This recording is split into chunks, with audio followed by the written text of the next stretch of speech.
To create a simple dashboard application with Streamlit, the first thing we need to do is create a Python file whose format is .py. We go to the apps folder, create a new file, app.py.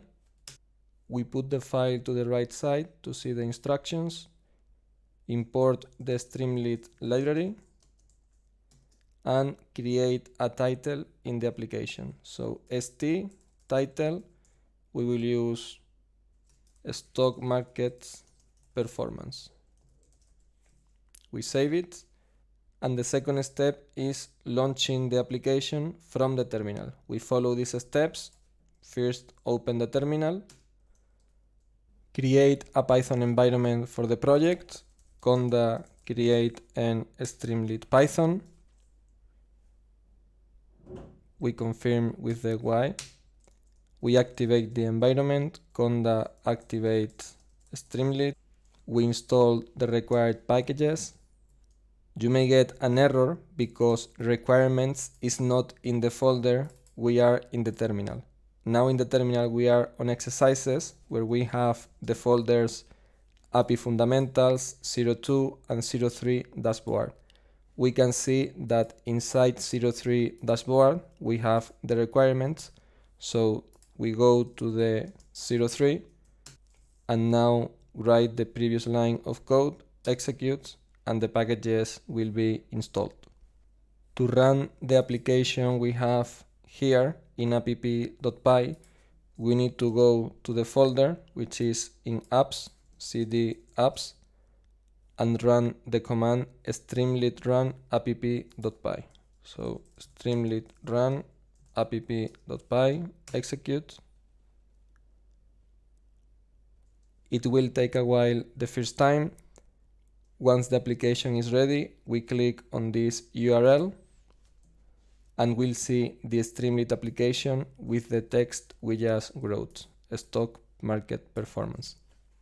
We can close the pane of the terminal, it will be in the background. Now we create a multi-select widget. We go to the app.py, st multi-select, and then we pass the stocks that we want to select, save the file, go back to the application, always rerun, and we'll see if we click on the drop down how the stocks we placed on the application are displayed. Now we create a submit button to process the data for these stocks. st form submit button, we save it, go back to the application, and we'll see an error because we need to create before an st form. We can create this just above the multi-select, st form, user input, for example. The multi-select must be inside the form. We place the colon and width. We save it, go back to the application. They still tell us that the application doesn't have the submit button, and the reason is that the button is not inside the form. So we indent it, save it back, and now we will see the form with the submit button. If we choose some options and then click on submit, nothing will happen because we haven't written anything in the code to do something. We create a variable for the submit button, and below we will use if the button has been clicked, we will write stocks selected. We save it, go back to the application, submit, and we'll see stock selected, but nothing appears to the right because we haven't created a variable that stores the selection. We do it now.